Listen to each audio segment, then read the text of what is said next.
হযরতে মওলাই কায়নাত মওলা আলী মুশকিল কুশা হায়দার কাররার রাদিয়াল্লাহু তাআলা আনহুর থেকে একটা বিষয় বর্ণিত হয়েছে।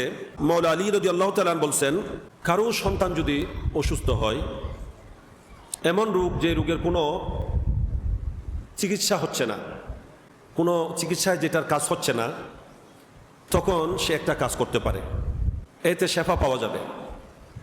এটা হচ্ছে ওনার জ্ঞান গভীরতামূলক একটি কথা, একটা বিষয়। উনি বলছেন সে একটা কাজ করবে, সেটা হলো সে ওই নিজের স্ত্রীকে মোহরানা যে দিয়েছে, সে মোহরানার টাকা থেকে, মোহরানা যদি সে খুশি মনে তাকে দেয়, ওখান থেকে টাকা দিয়ে সে মধু খরিদ করবে, মধু, এবং সে মধুর সাথে বৃষ্টির পানি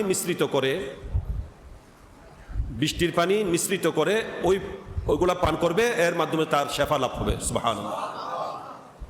এখানে উনি কোরআন শরীফ থেকে এই জিনিসটা বলছেন উনি, যেহেতু এখানে স্ত্রীর মোহরানা যখন স্বামীকে দেবে, আল্লাহ বলছেন সেটা তোমরা অত্যন্ত সুস্বাদুভাবে মজাদারভাবে তোমরা খাও।